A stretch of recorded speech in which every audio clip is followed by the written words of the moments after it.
Grace was telling me her background, and she's not necessarily a science background herself. She's a CPA. She's worked with the federal government. She had this great job at the Treasury Board, but she left that to start this company with the potential to revolutionize the way energy is delivered and to really change the world.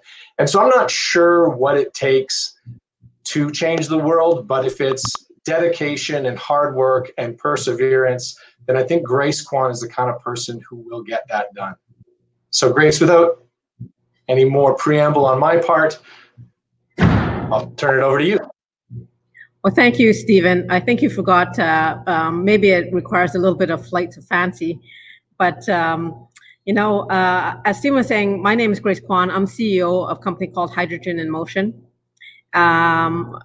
Before I get started, I'd like to thank Foresight for your continued support, and SFU VentureLabs, Vancouver, Startup Vancouver, for hosting this event. It's very interesting to hear the stories of entrepreneurs, because everyone comes at it from a different perspective. It's not easy to make something out of nothing.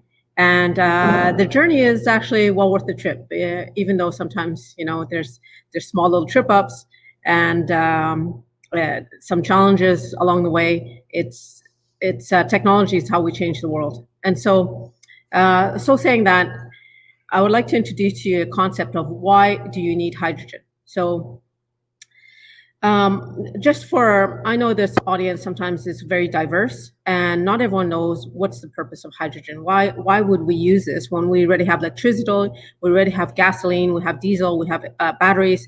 Why hydrogen instead? Another source of energy, an energy carrier, really. So hydrogen, when you couple it with a fuel cell, has potential to have zero emission. The only output is electricity and H2O, water. So it is considered a zero emission vehicle if you put it in a vehicle, or a zero emission technology if you use it for stationary or other things. Hydrogen actually has a lot of energy in it in a molecular form, and it is the most abundant molecule in the universe. Our sun is made of hydrogen, so we are in all elements of a hydrogen creature. So on that preamble, I'd like to direct your attention to Exhibit 1. Climate change is upon us, and countries are moving towards climate change and emission control. So there's here, this table is really about what are the indicators that people are looking to adopt hydrogen technologies. And there's a stronger push to carbon emissions, Paris Accord, falling costs of renewables. There's national roadmaps. In fact, Canada will be releasing a hydrogen strategy either this fall or early spring. And then there's industry alliances, like the biggest electrolyzer in the world was recently built in Quebec. So that gives you an idea that hydrogen's on the move. Zero emission is the way to go. And that brings us to Hydrogen Motion. So what are we about?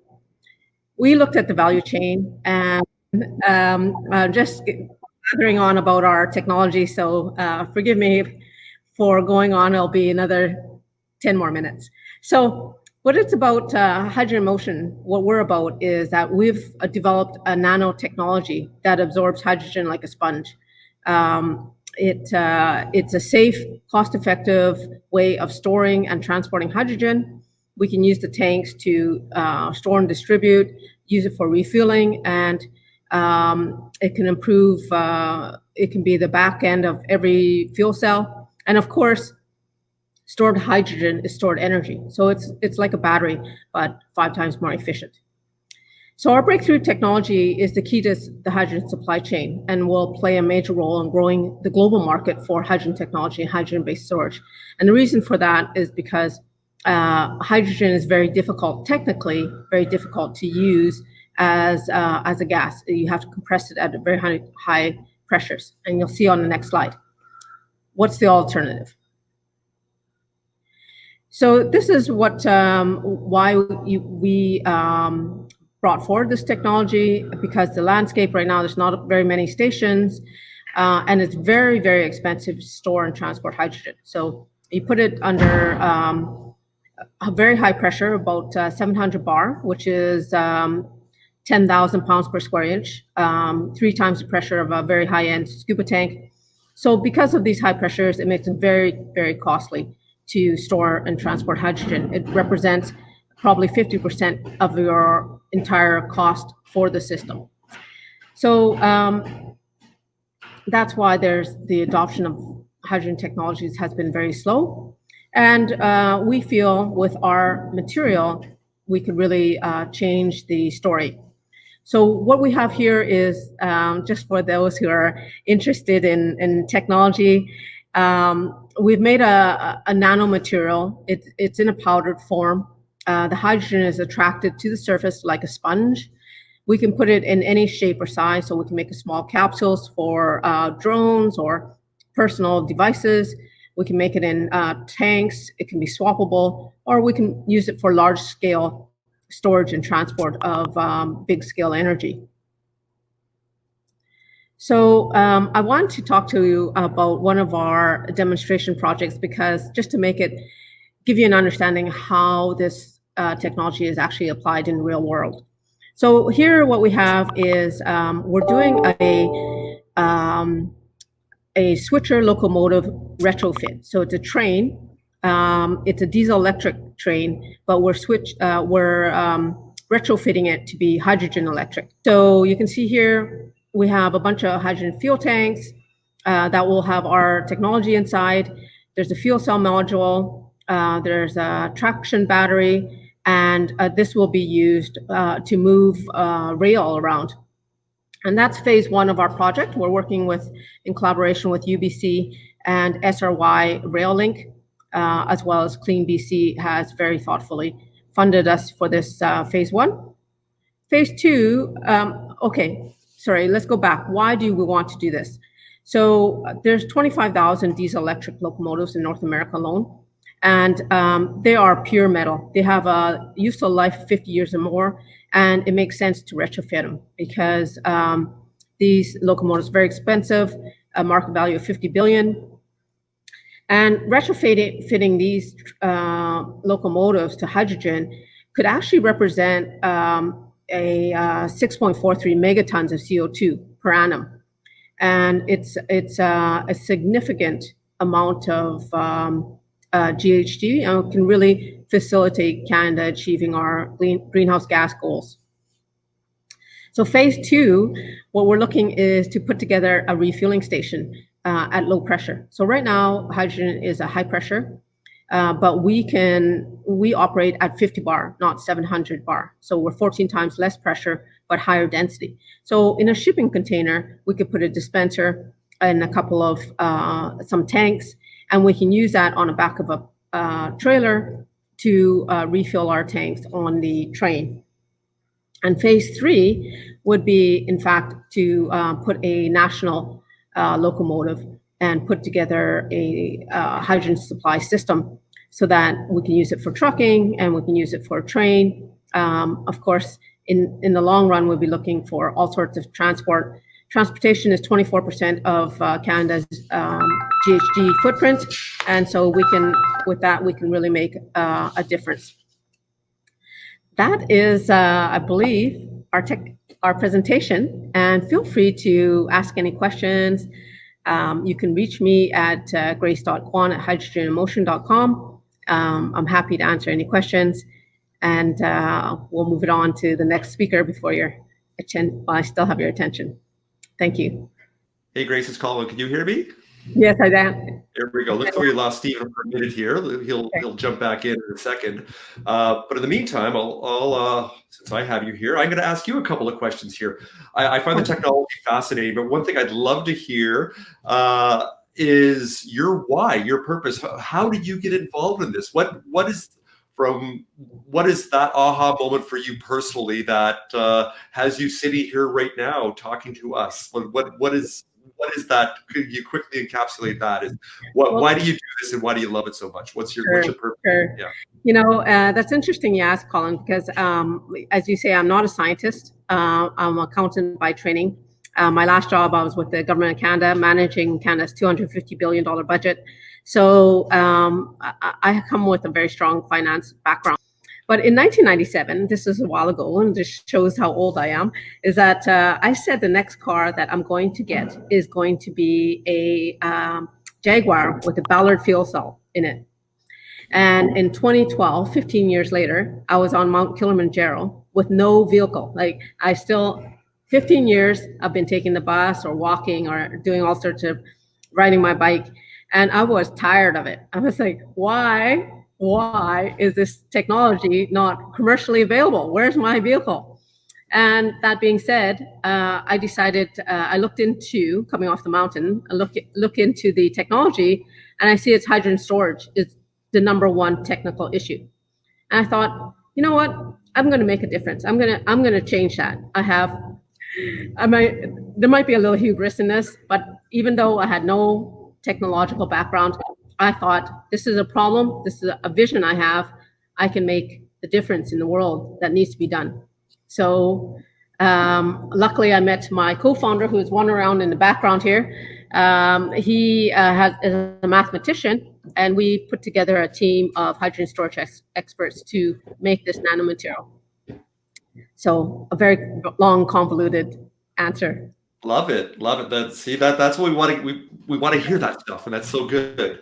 I do want to say to all of our attendees here, if you do have any questions, but now's the time to put them in the Q&A there that we can ask Grace. But I also want to ask you this, Grace, for entrepreneurs out there, people that are even considering entrepreneurship, what advice would you give them of, let's say, things that you've learned, cautionary tales, or things that you wish you did differently, or the people that you connected with in order to propel you forward? Obviously, there's Foresight, but maybe you could talk a little bit about that as far as kind of do's and don'ts, or some advice for people that are still gaining the confidence to take that leap to become an entrepreneur.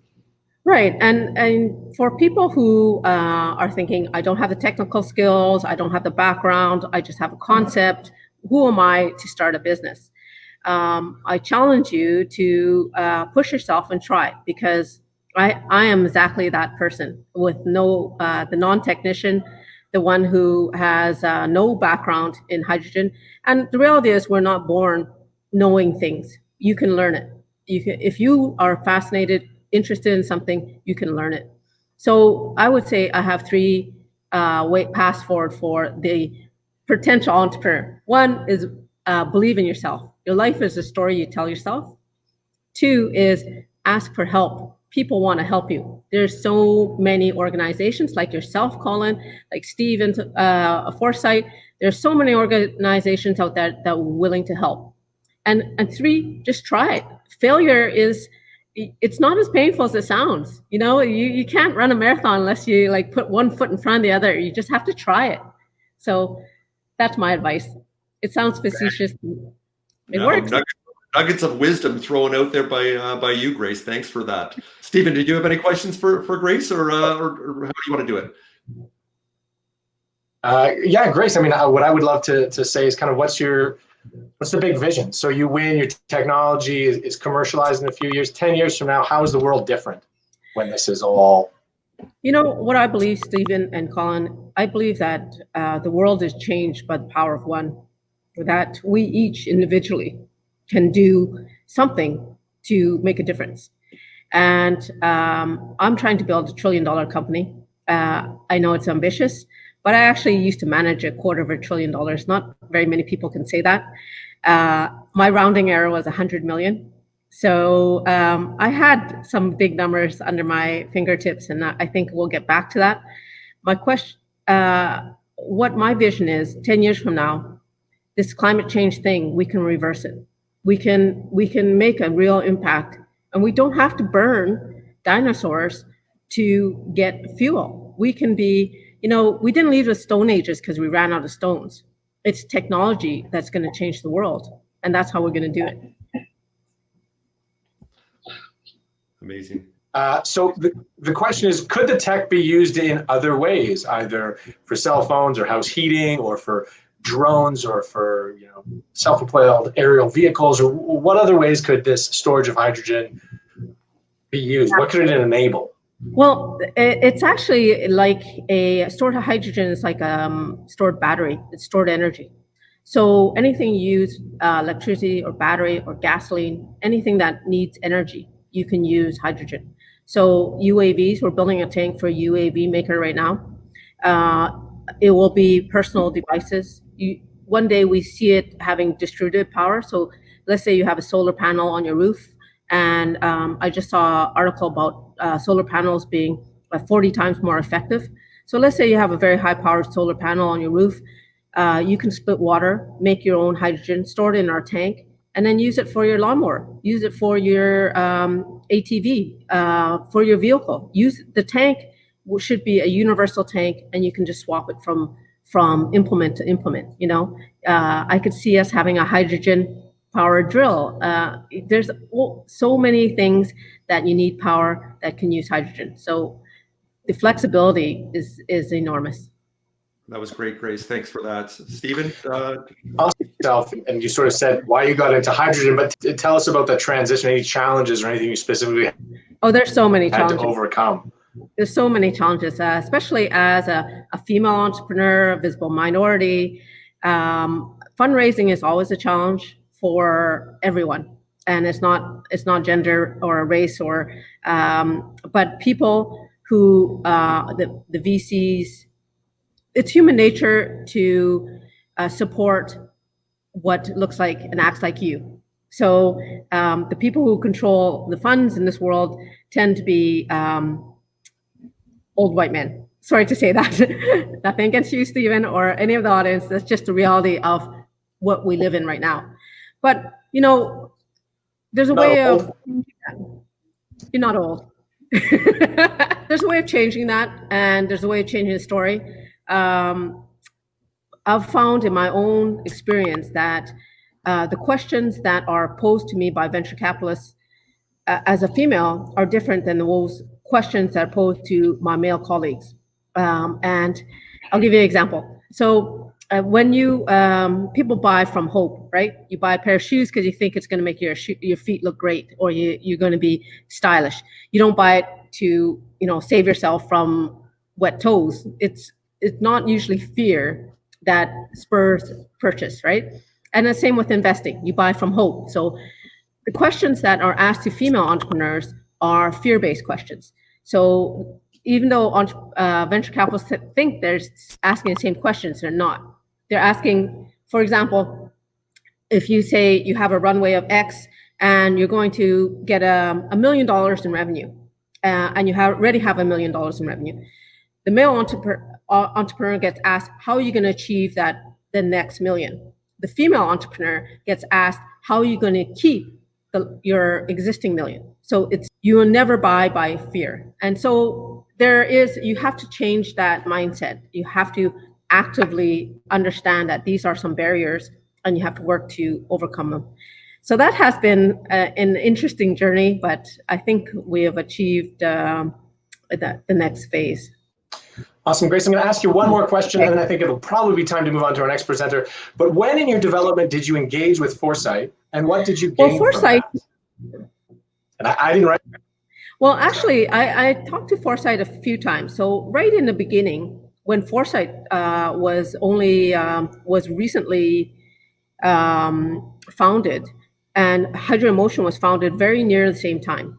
And we presented, and we were going to be one of the companies directly under in your development cycle. But at that time, we felt it was a little too early. John Wilkinson was actually going to be our mentor or executive in residence. Fast forward a few years later, we were in the scale up, and we talked to Foresight again, and they have a scale up program. They helped us find some facilities, and the Foresight infrastructure is fantastic. You get us in front of these very interesting discussions. You help with executive in residence, thought processes. I've found it's been a very helpful organization. Jason's on, so I will sign off. Thank you everyone for your kind attention, and look forward to seeing the rest of the group. Bye-bye. That's great. Grace, thanks so much. Really appreciate that. Okay. Jason, I think the first time I spoke to him and he told me a little bit of his background, his story, and it's great to work with entrepreneurs who are passionate and driven, fearless. And so Jason is at Nicaragua, started there, which he successfully grew, and now he's back in, I think, Washington, and currently actually coming up to Kansas. He sees a lot of opportunity. And I'm always so impressed, or I'm personally impressed with people who see opportunity and go after it and aren't afraid to make changes in their life to make a successful company. The other thing I'd like to say, and Colin promised me I'd get to talk about why I love my job later, but I'll give you a sneak peek. I love working with the CEOs because they make my life easy. So I will pass the mic over to Jason. I'm very happy to have you here, and look forward to hearing a little bit more of your story. Thank you, Stephen, and thank you, Colin, for this opportunity. My name is Jason Puracal. I spent 22 months being slowly starved to death in a Nicaraguan prison before I was finally exonerated and returned home to the US in September of 2012. I had been wrongfully convicted of crimes that I did not commit and sentenced to 22 years in La Modelo, the maximum security prison in Nicaragua, infamous for rampant human rights violations, in addition to murder, rape, and assault of prisoners. My family launched an international campaign to save my life and ultimately succeeded in exonerating me and proving my innocence. About a year into my incarceration, wasting away in that prison with bleeding gums, hair loss, and 40 pounds lighter, my hope was beginning to wane. What I thought was a simple case of mistaken identity that would quickly be cleared up had turned into a never-ending nightmare. And it didn't look like anyone was coming to my rescue. The possibility that I might die in that hellhole was becoming a reality. And when I say hellhole, that's exactly what it was. I was usually locked in a 12 by 15-foot cell with 9 to 12 other guys. There's no running water, so every morning I had to haul my 2 5-gallon buckets of water back to my cell. And the water has hair and dirt and insects floating in it, so it's not potable. There's just a hole in the corner of the cell where everyone bathes, washes their clothes, brushes their teeth, does their business. The whole place was crawling with cockroaches, ants, mosquitoes, blood-sucking ticks. I wouldn't let my dog stay in that place.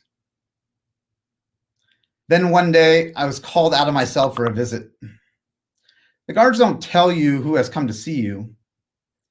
They just walked me down the long corridor, past other cell blocks with other men cramped into similar cells, and past courtyards with open sewer systems and rotting food waste, until I turned the corner to the visiting area. And there they were, my sisters with my wife and son. I hadn't seen them in I don't know how long. They had brought me bags of supplies from the US. Trail mix, granola, beef jerky, whatever I can manage to keep myself alive with in that place where they only feed you rice and beans 3 times a day. When I got back to my cell, I started carefully unpacking the bags, like Christmas morning.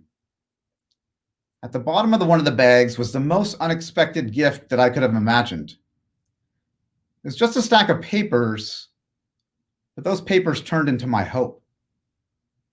It was a stack of printed emails and letters, some of them from friends and family, some from old classmates going back to the 1st grade, most from complete strangers. I devoured every one of them. And then I went back and read them all again and again. I was surprised at how many people who I'd never met before cared enough to write me because they identified with my struggle. They felt my pain all the way across the world. It was those letters that I felt my mental framework shift.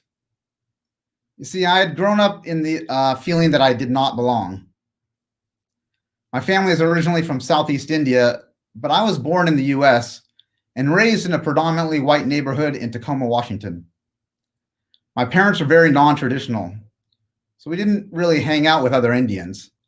I didn't quite fit in with the other groups of color either. As a person of color, white American society was teaching me that I was less than, and I felt it. But in that moment, sitting in a cramped and dirty concrete cell in a Nicaraguan prison, I was enough. The outpour of love that I felt from people all around the world while slowly rotting away in a Nicaraguan prison cell allowed me to realize that I do belong. I do matter. That I am a child of the universe, interconnected to everyone and everything. It is my own decision to allow myself to feel I belong, no matter where I am or what I'm experiencing. I have worth because I'm part of this marvelous universe. For me, it was a direct experience that crumbled the illusion of separateness. I've carried that with me past my exoneration, through graduate school, through startup. This is the principle that drives how ZILA works is choosing to interact with the world. ZILA is a Buddhist precept, meaning harmony or do no harm. We believe that everyone participating along our supply chain is important, that their voices matter, that their well-being is directly connected to our well-being. We take a collaborative approach to how we are building relationships. It's how we are building community, internally and externally. ZILAworks' vision is to accelerate the world's transition to a circular, regenerative economy. ZILAworks developed a bio-based epoxy resin made from industrial hemp. Our high bio-content resin reduces health risks for people, is safer for the environment, and locks up captured carbon into durable goods. We aspire to accomplish this while strengthening communities along our entire supply chain. Imagine a world where the products we rely on every day are made safely from plants that help fight climate change. Cultivate, innovate, regenerate. From an academic lens, we looked at how do we add value upstream to the farmers who are growing our raw materials, using a co-op model for best practices sharing, lower capitalization costs. How do we maintain equity for small farmers when the crop commoditizes? At the processing level, how do we do regenerative manufacturing? Regenerative in terms of energy, water, social impact. At the consumer level, what products can we produce that are cradle to cradle? Meaning when you're done with the product, instead of it being buried in a landfill or incinerated, it is either recycled into a new product or composted back into the soil. Now, ZILAworks understands that there are a plethora of drastic changes that need to happen for our community to live in harmony with our natural environment, to live sustainably. Two often cited strategies are turning our built environment and our agricultural lands into carbon sinks, meaning that they absorb so much carbon, it helps us lower the carbon dioxide in the atmosphere and save our environment from the harmful effects of climate change. This is exactly what ZILAworks bio-epoxy resin enables. Epoxy resins are an $8 billion a year global industry and are used in everything from paints, floor coatings, airplanes and cars, wind turbines, skis and snowboards. ZILA Works uses hemp seed oil as the primary feedstock for our resin. We are developing relationships with no-till farmers in Canada who are using hemp as a rotational crop. We have assembled a highly qualified team of scientists and engineers to formulate our resin for the ski and snowboard industry, our entry point into the resin market, and floor coatings, our second planned market segment. We just filed a third patent for self-healing and recyclability properties of our resin. A little further down our technology roadmap, we plan to use our technology in wood engineered products, and eventually would like to be able to 3D print rebar, or an I-beam, or even a whole building. With such developments, we can flip our built environment from a heavy embodied carbon footprint to carbon negative. And at the same time, farmers will be sequestering carbon into the soil, reversing the damage from industrial agricultural practices, and keeping rural communities economically viable. Cultivate, innovate, regenerate. But we can't do this on our own. Each of us play an integral role in the future of our community. As they say, it takes a village. Another African proverb that you may have heard, if you want to go fast, go alone. If you want to go far, go together. We started ZILA Works with the intention to go far, and we are building this community that will get us there. Please reach out if you'd like to join us. Thank you. Jason, thank you so much for sharing that story. And I know everyone at Foresight is behind you and wants to be part of the community that helps you succeed. It's a wonderful mission to make a circular economy real in the built environment. I guess since you were willing to sort of share that harrowing tale of your time in Nicaragua, I have to say I'm so very impressed that that hasn't held you back from kind of taking risks and chasing your dreams. And you sort of said how that shaped it. Do you think that that's made you more determined or stronger in your pursuit of your current mission at ZILA Works? Great question, Stephen. Absolutely stronger. I'm sure you're familiar with the saying, what doesn't kill you only makes you stronger. So when I deal with some of the challenges that Grace alluded to in terms of being an entrepreneur, they pale in comparison to some of the issues that I dealt with during my case in Nicaragua.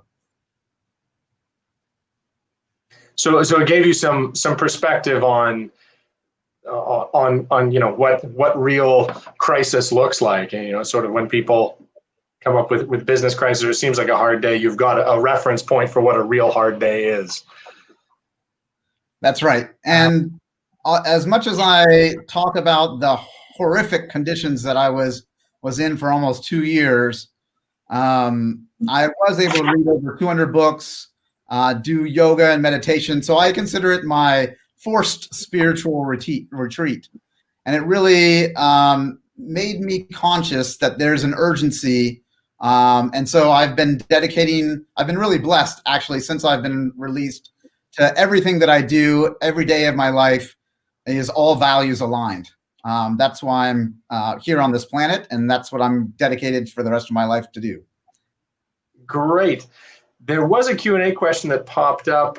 It's why were you in Nicaragua and how you ended up where you are from between there? So Brenda, I think you're assuming he's in Vancouver, but he's actually still in Washington and waiting as part of the startup visa program to move to Calgary, as I said earlier, where there's more of a hemp industry. But Jason, you want to talk a little bit about how you ended up in Nicaragua in the first place? Sure. Yes. Or I went preamble to that story. Yes. After my undergraduate degrees in zoology and economics at the University of Washington, I joined Peace Corps underneath this umbrella of sustainable agriculture, and was sent to Nicaragua in 2002, and really just fell in love with the country.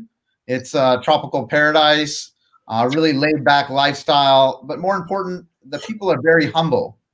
And so after my service ended, I stuck around and got into real estate.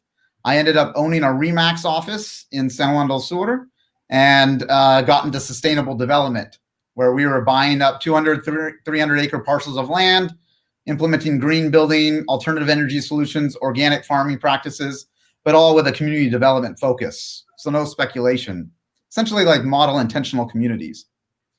So that's, I started partnering and learning and leveraging that experience and started consulting for other large landholders throughout the country on how to develop their properties in a more sustainable way.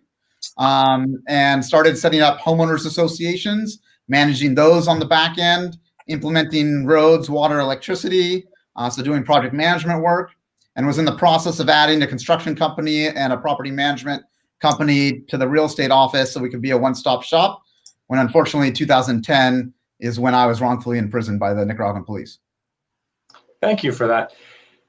And as I alluded to, it's an impressive conglomerate you started to accumulate down there, but obviously not kind of meant to be in the grand scheme of things. Kim asks, why epoxy resin? Why start with epoxy resin for bioproducts? Great question, Kim. A lot of people are starting with the overwhelming problem of plastic waste and packaging and one-time use goods, which is definitely an issue that needs to be addressed. And I'm so glad that there are many people working on that issue. Those are all thermoplastics. And the other part of the plastics equations are thermosets, or more industrial use plastics. And as I mentioned, they're used in almost everything that we use, from this computer that I'm staring at right now. The computer chips and circuit boards are made with epoxy resin and fiberglass, right? So we just see them ubiquitously used across our society. And so there hasn't been really a lot of advancement on the thermoset plastics. And so we wanted to look at, how can we make advancement on that side of the equation? And we're blessed to be surrounded ourselves with great scientists and engineers that have the expertise that develop the bioepoxy resin for us. Fantastic. Thank you very much. I think that is our time today. If anybody does want to get in touch with Jason and ask some more questions, or again, support him in the community, the contact information is there. I'm sure they'll share the slide decks afterwards, and I know this is being recorded, and so you can always view it there. So a great way to get in touch with them. Check out zilaworks.com. Thank you, Stephen. Up next, my pleasure. Thank you as always, Jason. So it's been kind of a blessing, a pleasure to support you and your company throughout this process. Our next speaker, Taylor McCarten from Build a Better Earth. So Taylor started this project at school and went to online sales, and is now available in Safeway and Home Depots and Canadian Tires and all across. So a great start to what I know will be a wonderful journey. But what I really appreciate about Taylor for a young man, at least he doesn't have the few grays that I have, is the confidence to go out and chase this dream, right? Without, unabashedly go after big chains and get his product listed there, but as well combining that with the maturity and the humility to seek out advice where he knows he's not strong enough yet. So he's been really great at leveraging the tools that Foresight does have. And I think that speaks a lot about him as a person. I'm just so impressed with what he's done so far. And so with that, I'll turn it over to Taylor. My name is Taylor McCarten, and I'm very humbled by Stephen's introduction there. I'm the co-founder and CEO of Build a Better Earth, Inc., which is basically a consumer products company that's really on a mission to make sustainability easier for consumers. I think that's where a lot of the value lies in every clean tech company. And throughout this process, we want to inspire intergenerational thinking in consumers and help create more climate change missionaries, people who are empowered by positive, sustainable experiences, rather than disadvantaged or disempowered by negative ones. So I cut this lecture, or sorry, this deck with some slides from some lectures I've given at the University of Victoria to university students. So if I'm talking to you like you're a teenager, that's why. Just full disclosure ahead of time. Basically, the presentation is going to start with just some stuff about me, and you're going to get an understanding of what I'm thinking about and where my head is at as I go about creating this company, and then I'll tell you all about the actual company itself. So, some of the things that really affected me were recognizing that I was the product of the people closest to me, and my peers were a big part of who I was going to be, and who I choose to spend my time with are people who I'm choosing to be a reflection of. Also, understanding that my time and who I am is really a product of the things that I'm doing every day. And so, if you study every day, you're a student, and if you exercise every day, you're an athlete. And if you work on your business every day, you get to call yourself an entrepreneur.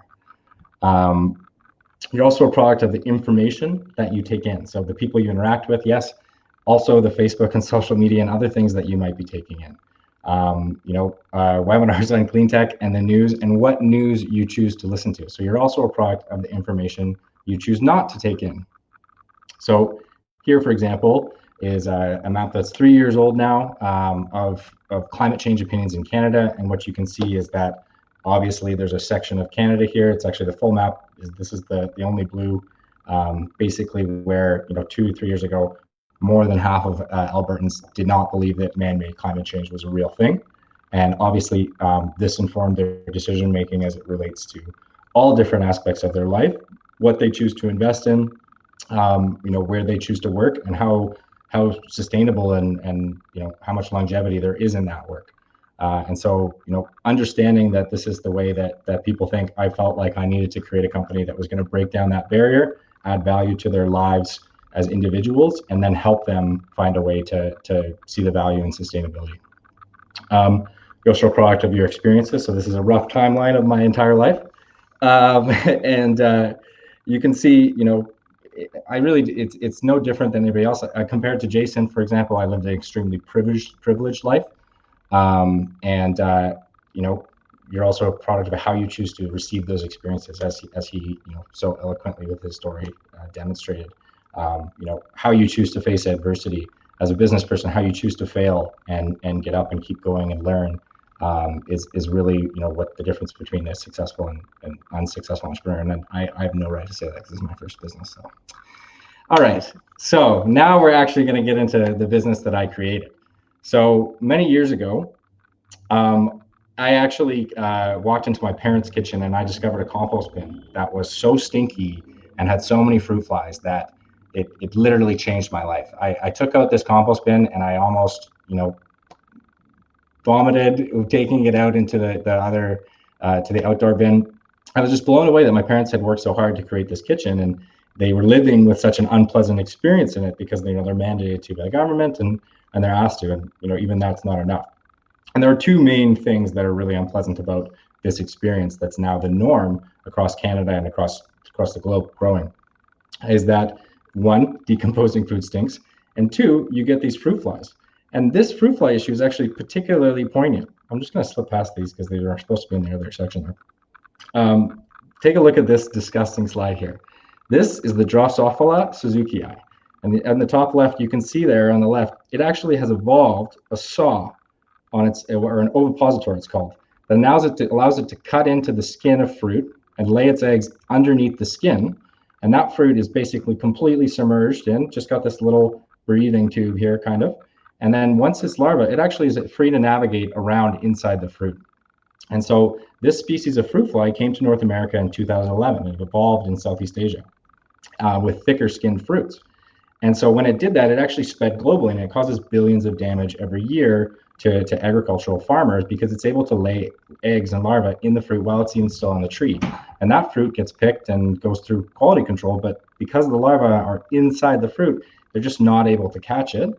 We bring those, say, bananas home, and we eat a banana and we put the peel in the compost bin, and that's the perfect place for that larva to breed or to grow and hatch and breed. And basically the next time you open your compost bin, boom, you've got fruit flies everywhere.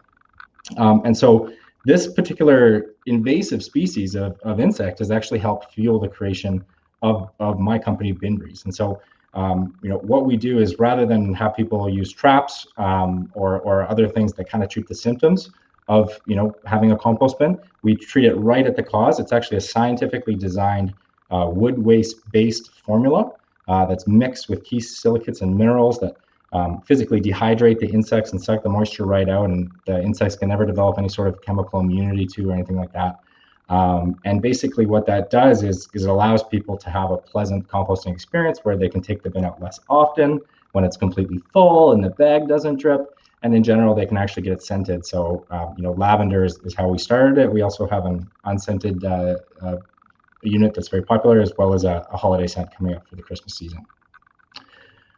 So as far as the potential market for my product, and I was a purpose-driven innovator in this space where I was focusing on making composting easier for people, but I recognized that the solution, if I could find it, would have a high impact because of the volume of people that are actually composting. So 10 million households in Canada alone are mandatorily using a kitchen compost bin or some sort of composting solution in order to have their food waste trucked out. Similarly, in the US, that's 52 million potential households for my product, and that is only 16% of the population. And what you see is, more and more of these composting facilities coming up, because at the end of the day, the cities and population centers, they got to sell or they got to pay to dispose of trash, and they can sell compost and create jobs and result in tons of environmental benefits for their farmers and their community, and generally just for the planet in terms of reduced methane emissions. So it just makes sense. And so from a scientific perspective, the idea started with this principle that I would use wood waste, because there's more wood waste created on Vancouver Island, where I'm from, than there is garbage, just because of the amount of old growth forest and forest that's being logged. And so, when they're taking those trees down, they're wasting almost half of them are just being lost in the process. So it's only half that tree is even really actually getting to the end result. And the rest of it, depending on the location, it's probably going to be cheaper to just burn it in place. And so that's causing just a ton of emissions that are totally needless, because that carbon should be really returned back into the earth, back into the soil biome, and stored back into the planet, not just needlessly emitted because it's convenient. And so that idea informed my first tests that I took place in my parents' home while I was doing my MBA at school, and stunk up the place because just wood waste alone isn't really going to make enough of a difference. At that point, I met a professor of chemistry at the University of Victoria and a professor of entrepreneurship, and went through a huge journey in terms of scientific development in order to find a commercial product that had these effects for people. And then, when we graduated, I took it to the farmers markets and started selling it. And these are some of our research partners. I'm going to give a shout out to Foresight for putting this event on. Thank you, Stephen, very much. Really appreciate it. And I also want to say, as far as addressing, this problem, that amount of waste, all those households, that's only 14% of the waste stream. Now, this is Canadian number, but just by raising our SKU, but the SKU we're launching in January, we're actually able to address the hospital and retail side of this market as well. We're currently in development for certain products that are targeting the mass market in order to uniquely fit their needs. And as a global industry, composting pickup is growing rapidly, because of what I said. So, $34 billion already with all of these composting companies that are out trucking compost. And so now I have some composting companies reaching out to me because they see my product as a potential competitive advantage to speed their operation, and that they can actually sell to their customers and offer a better, more convenient service for those facilities. We have filed a patent on our formula in the US and Canada, and we've also nailed down some awesome supply arrangements that are going to basically help us lock in the Canadian market really effectively. As an environmental product here, the benefits of bin breeze just continue to astound me in that, we're essentially reducing the methane emissions of the food waste instantly by providing the carbon necessary for healthy aerobic decomposition. We're helping to increase the participation in composting programs across, the Canada, where consumers don't have to feel like composting has to be this disgusting experience. And even within those composting programs in Canada, those households are still wasting 30% of their food waste because they're putting it down the toilet if it's soup, or they're just throwing it in the garbage because it stinks. And so finding a way to mitigate, the instant effects and allow people to have that food waste not have to take it out right away, but not have to have it stink up their kitchen or sit in their fridge is just is really beneficial. And of course, we're great for the composting companies themselves. And so we're sequestering this carbon that would otherwise generally be burnt from business operations that we're sourcing the wood dust from. We've been really fortunate to have, it looks like I lost a couple pieces of my slides here, but some awesome success with our independent retailers. So, we launched in March, really. We're at 40 plus independent retailers and a wide market. So home hardware, like hardware stores, but also pharmacy and also, grocery retailers. So really, really huge number of potential shelves for our product across Canada. And of course, we also are very fortunate to have entered the Sobeys network in the Safeway Sobeys chain across Alberta. And we're adding another 3 stores a week. Right now, we're at about 13 as of this morning. Really appreciate Sobeys as well for bringing on a new sustainable product in our first year. It's really incredible. I should also mention we have a nice order from Canadian Tire coming up too, which is really cool too. We've learned a lot about our customers because we've had a lot of this time where we're really engaging with them. Like, I didn't go and raise a bunch of money and then start a company. I went out to the people first and I iterated as I went and failed my way into it. And so we know who our customers are, and we know literally where they live because we know they use a composting program, and there's all this opportunity to segment them and have a great go-to-market strategy that makes sure that we're noticed, whether that be in the store or via an online advertisement selling online. We've also done really well in terms of getting media attention. So I did CBC's Dragon's Den, which has been filmed and cut and will be airing on this fall season. So please watch me there. You can see Arlene wearing our Make Earth Green Again hats because MEGA is a better acronym than MAGA. And we've been really fortunate just in terms of coverage because circular economy seems to be a big buzz now, and it's been a lot easier. I think we've had our way paved by all these people who have fought for sustainability already and have made it a trend. And for anyone else who's out there trying to become an entrepreneur and thinking about it, just go do it. Don't think it's going to go well. On the bottom left here, you can see 4 of my different packaging iterations that I played with as I got started. We're actually on our 6th packing iteration now. You're just not going to get it perfect the first time. I just included a picture of my girlfriend because she's gorgeous. And then, I just want to, also say thank you to my friends and family who helped me create this business, and some of my first buyers at the independent retailers who gave my product a shot and, advocate for it every day on the shelf. And of course, my mom and dad for taking me to the farmer's market and helping set up the tent. So I want to finish up here with just a few quotes that help inspire me. Remember, you are not an observer in society, you are a participant. It's very easy to believe that you're watching the world and your actions don't affect it, but that's in fact absolutely not true because Neil Armstrong's steps are still exactly where they were left on the moon. Never doubt that, a small group of thoughtful, committed citizens can change the world. This is what every clean tech company is. I'd love to say that I got this quote from Margaret Mead, which is where it's originally from, but I actually got it from the West Wing. And there's another big one that was big for me in helping me take the steps to being an entrepreneur, which is that, the reasonable man adapts himself to the world, whereas the unreasonable man adapts the world to himself. It should really not be gender specific, but basically, understand that adapting yourself to the existing world and just going with the flow is not the way to make a difference. So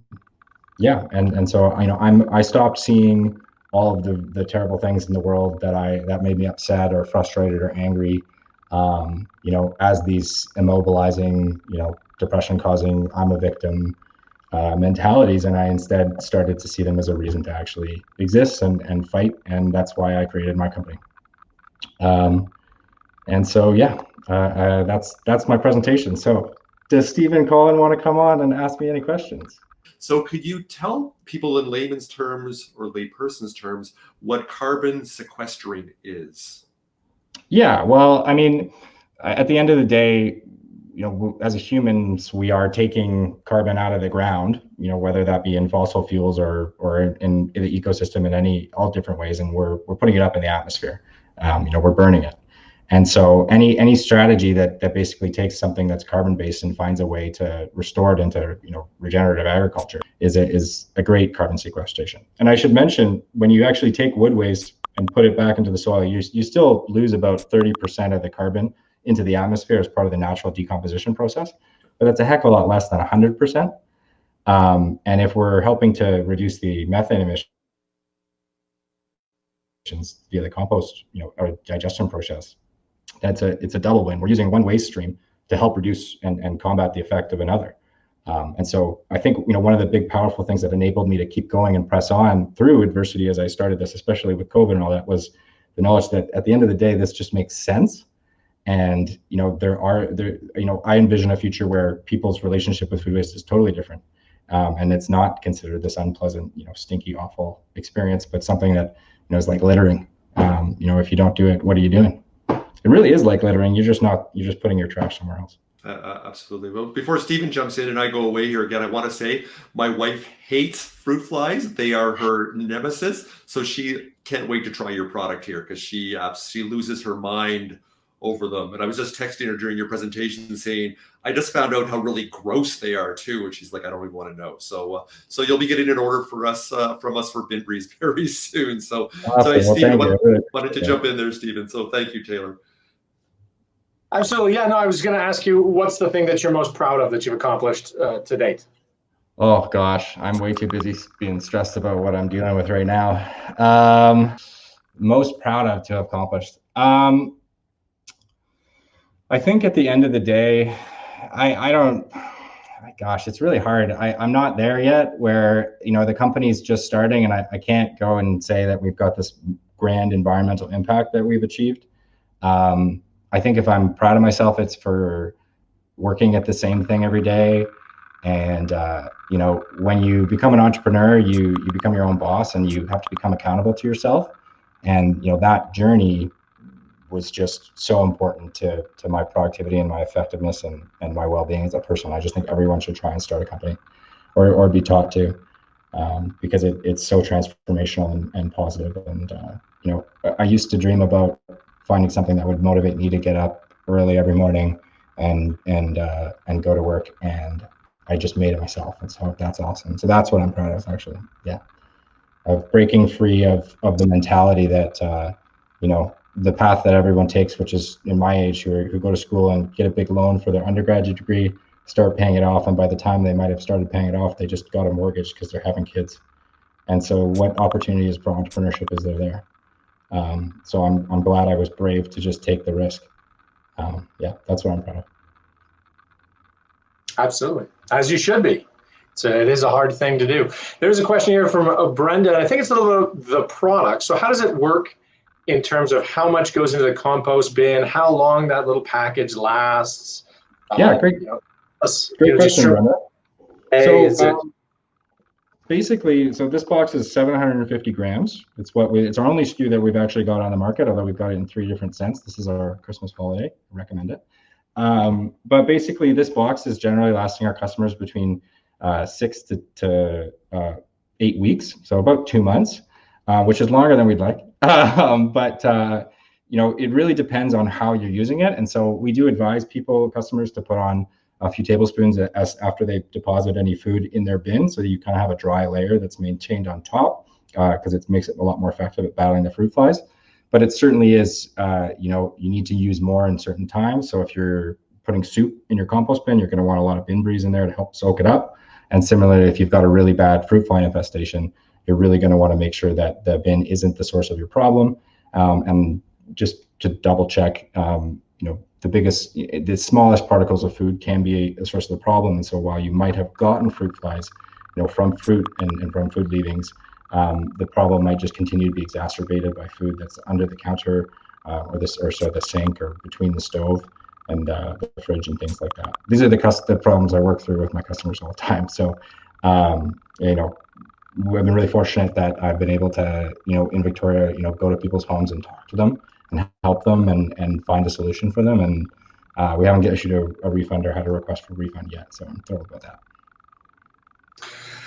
Awesome. Taylor, thank you so much for sharing that story, your inspiration, the journey you've been on so far. And I think Colin had promised me a couple minutes or threatened with me that I had to talk about myself for a few minutes. So I think I'll dive into that now. Awesome. Well, thank you so much for your help with everything, Stephen. Appreciate it. Taylor, it's been my pleasure. So as I said, I'll talk a little bit about myself. I'll talk a little bit about Foresight. Obviously, we're the accelerator from which all of these, hey Susan, Hi. all these companies come. And so my background, I actually 15 years ago joined my first tech startup. It was in the LED lighting space. LEDs were just transitioning from the entertainment industry into general lighting. They were becoming efficient enough to do that. Somebody saw a lot of opportunity there, and they founded a company. There was a really passionate CEO. There was a mad scientist of an engineer. It had all the makings of a great little story. But we raised some VC funds. We built a product. We took it to market. It had all those elements. And 15 years later, LEDs are actually now the most commonly installed lighting product in North America. And I think that experience, for me, I look back, there were big industry players who were slow moving in a older industry that was established where people didn't want to take risks, and there was a whole bunch of innovation at every stage of the supply chain required. You need to make the LEDs more efficient. You need to make drivers that work better. You need to make optics that work differently. You need to change the way people bent the metal for the housing so that the lights still look pretty. Everything needed to change.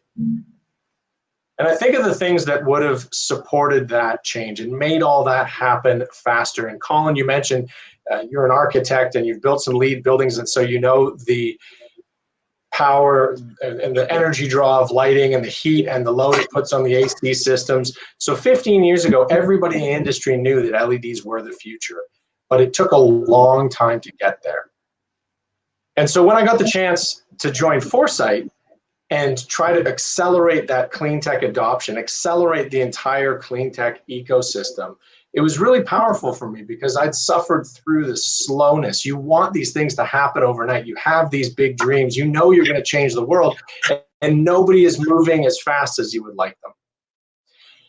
And at Foresight, we've looked at what those things are that are kind of required to make that happen. And so we started out and we support SMEs. And we give them training and mentorship, and we provide programs. And I'll talk a little bit more about that in a second.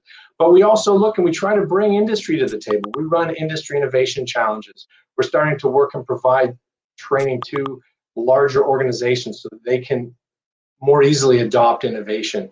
We want to talk to government and make sure they're at the table. We've got such a wonderful, supportive system here in Canada for innovation, the funding support, but as well the regulatory support. They need to put in place sometimes strategies and be clear on the regulatory roadmap to de-risk investments. For the investors, which is another group we need at the table, we need active angel investors. We need the advice they give. We need the support and the financing. We need them to help young startups articulate their stories better. We also need the VCs. We need the Series A. We need the Series B. We also need the debt financing. We need to finance projects in a non-dilutive way. And last up, we need to bring to the table academia. We need to make sure that the brilliant people who are working in our academic institutions know what real problems are faced by industry, what real problems are out there in the world, so they're solving those things. As well, they're available to help the startups improve their products, improve their innovation, test and validate, provide third-party testing. So we need to bring together all these 5 groups, I think, to really accelerate clean tech adoption. And so that's what we try to do at Foresight. We're trying to do this through the programs, the SMEs. For early stage ideation companies, we have our Kickstart program. Most of the people on this call today have been through our Launch and our Deliver program, which are for people who are validating the technology, both the CEO training, how to build and test that business model, as well as some of the CTO training, how to deliver that to your customers, how to actually get it out the door, not make too many missteps. There will be failures, as Taylor said, but we want to try to minimize those. And we've also got a growth program for the companies that are scaling up. So we want to provide that support. We want to provide the mentorship. And that's another great thing we have access to, is a really wonderful roster of people who've been there, who've started their own companies, who've been on this journey, who understand how hard it is, and have addressed some of the challenges that you might be facing in your own journey. So that's a little bit about Foresight, what we're trying to do, how we try to help people. And it's really, really my pleasure to work with passionate, dedicated entrepreneurs like the ones who've been here today, who are trying to make the world a better place. That makes it really easy for me to start my day and help them do that. With that, I'll bring up our next wonderful entrepreneur, Susan Blanchett, who popped up there on the screen a second ago, and then let me ramble on a bit. So thank you for that, Susan. What I love about Susan's story, the parts of it I know, 14 years working as a lawyer for the Ministry of the Attorney General, working in an office environment, saw the problems herself, the health impacts of probably poor lighting and poor air quality and all the things that you get in older office buildings, and set out to change that. And what's wonderful about her is that after spending all those years poring over legal documents, I know she gained a wonderful attention to detail, an amazing hard worker and a great work ethic, but as well as still an engaging personality with a sunny disposition. Is just a wonder and a treat every time I talk to her. So with that, Susan, please take it away. Thank you, Stephen. And we've been lucky enough to be working with Foresight for just over a year now and have come a long way since the beginning. Also, I just wanted to say great stories, Grace and Jason and Taylor. An honor to hear your startup stories, and I look forward to Trevor's. And thank you also, Colin, for having me here today. So in thinking of what I would talk to everyone about today and my startup stories as an entrepreneur, it dawned on me that despite founding Origen Air and our second company, Origen Clean, in my 40s, I actually have always been an entrepreneur. And I hadn't realized that before. So it started when I was about 4. And it started with dogs and cats of my neighborhood. I'd bring them all home. Every day I came home with a different animal, and my parents would wonder what I was doing. And I swore they were lost, and I had to save them. And I created a little animal hospital in my garage. One night I even convinced my babysitter to go pick up a cat with me, and my parents got home and she said, "Oh, the cat's up in bed with Susie." So that was my first endeavor, and I was in nonprofits at that point. This continued throughout elementary school. Every summer, I'd run gymnastics camps or acting camps or dancing camps or school. I actually taught school in the summer to all the neighborhood kids I could recruit. My problem was I wasn't earning. These nonprofits were not going anywhere. This turned into my first soiree into earning money as an entrepreneur when I convinced a pack of about 20 kids to collect bottles that we could turn in and go down to the local store and get candy. That went really well until I got a complaint from a neighbor for coming door to door looking for everyone's bottles. I was raised in a very traditional family, so all of these kind of little escapades didn't really sit right with my parents, who were, you're going to go to university, you're going to marry a doctor, or you're going to marry a lawyer and have a traditional life. So I followed their path and I went to university. I got my first degree in environmental studies, my passion, and a double major actually in psychology. My passion was always people and the environment. I wanted to remove toxins. Rachel Carson is my hero. I wanted to stop the use of toxic pesticides in our farming. I wanted to take toxins out of the environment. I didn't quite follow what my parents told me, because instead of marrying a lawyer, I became one. And in the beginning, it was exciting. I loved it. I didn't always do things simply, though. I had my first son in law school, my second son during my articles, and then got sidetracked from my journey as an entrepreneur. I became more about raising my sons and making sure I had a good home for them. I bought a house at 21, my second one just after law school, and had a lot of responsibilities. I can remember as legal counsel, as I stood reciting case law to a judge I was a litigator, I can remember having these entrepreneurial ideas running through my mind. And so while I pursued that career, I also was constantly pursuing little entrepreneurial pursuits on the side. For instance, my sons played soccer. I was their coach. So I got my provincial license and I started a soccer school, and I ran that while they were young. As soon as their interest turned to other sports, I decided to start something else. I started a renovation company because my house needed to be fixed, and I fixed it myself and turned that into a company where I fixed other people's houses. During that time, my father got really sick. For many years, he suffered from dementia. He'd been a civil engineer, and I couldn't shake the feeling that he'd gotten this sickness from the toxins he was exposed to during his career. And that always kind of sat with me.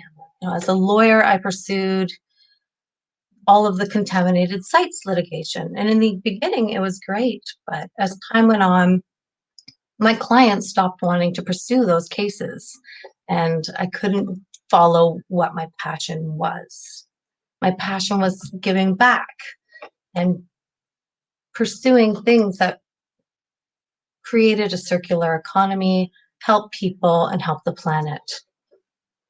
I guess I just needed something else to do. So I challenged my real estate exam and got my real estate license. And in that, I started to get really involved in commercial real estate. And I did it to help people. I thought, I've got all these legal skills. I'll be able to look at all the regulations and make sure that they're making the right purchase. It's kind of like having a lawyer realtor. And it was good for a while, but I still didn't feel like I was fulfilling that burning passion. Around this time, my dad got really sick, and I took 10 months off work as a lawyer to take care of him as he passed. And it kept bringing forward these thoughts about my passion and the environment and the toxins that had caused his illness.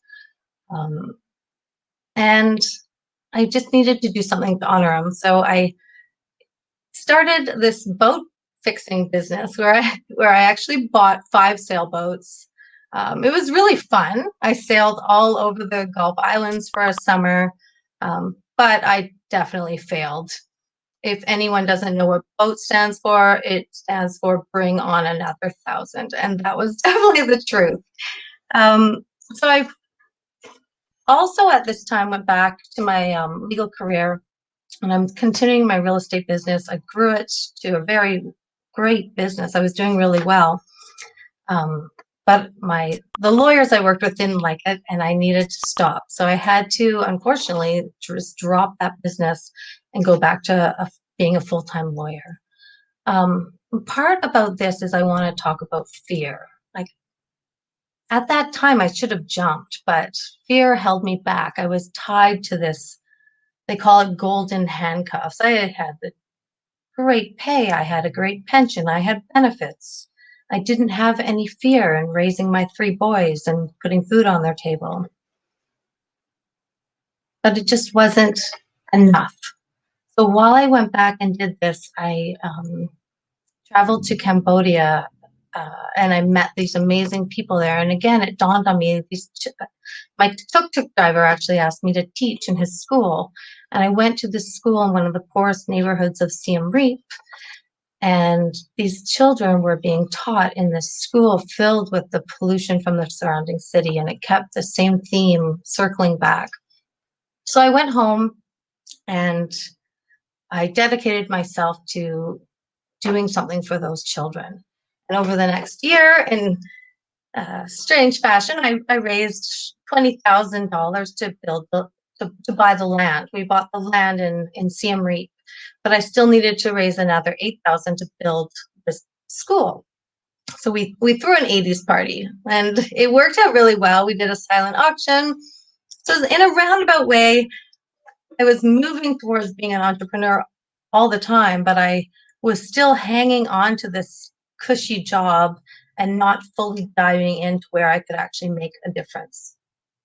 So the biggest thing my father's passing taught me is life is short. He was an engineer. He always wanted to open his own firm and he never did. And I just said, enough is enough. It's time. So about 2 years ago, I took the leap, left my practice, started Origen Air, which is a smart living air purification company. So my co-founder had a living wall company and found out that plants actually don't clean anything out of toxins out of the air. So we tracked down the professor at the University of Washington who had genetically modified pothos ivy to be able to uptake benzene, chloroform, acrolein, formaldehyde, volatile organic compounds found in our indoor environment. The more we looked into it, the more we found that not only do humans now spend 90% of their time inside, but over 80% of indoor spaces are not meeting ASHRAE standards. And then the ASHRAE standards are 50 years old and they're one-time standards. So when a building is built, the standards are only needed to be met at that time. So a building built in the 50s has never been tested again. Nobody at this time knows what the indoor air quality is or how it's affecting them.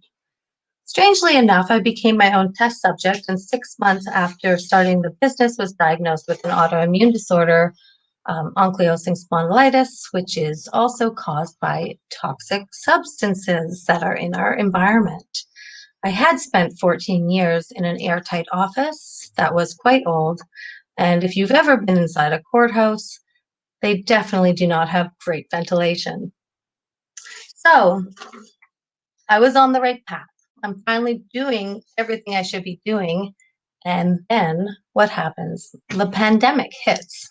So in some ways, the pandemic made it clear that microscopic toxins or microscopic pathogens are affecting our world, because it was difficult without indoor air quality monitors to show people that there are microscopic threats that we don't see.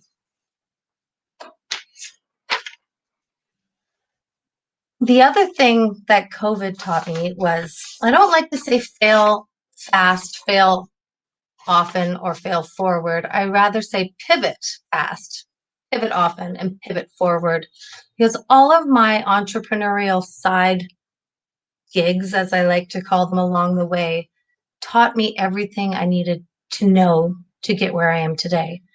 And when COVID hit, and a year into our new company and taking this big chance, prototype development stopped in its tracks. My co-founder, Andrew Crawford, and I pivoted and started a second company. So our second company, we had actually tested the waters on it. It's part of Origen Air. When we release the air back into the room, we add a probiotic spray. So when we tested it 6 months pre-COVID, everyone was like, we're fine. Our cleaning's fine. We don't need a natural, non-toxic cleaner. We're good. Enter COVID. Now, all of a sudden, not only do people want it, but people are actually going to accept it onto the shelves. The shelf space was full. Lysol, bleaches, they filled the space. But now there's a room because people are aware that indoor air is not always safe now. So Origen Clean, think Ghostbusters. Backpacks, we come in and we fog your office or your interior space. Our anchor clients are the Victoria International Airport, School District 63, Rebalance, essential services. That's who we're targeting.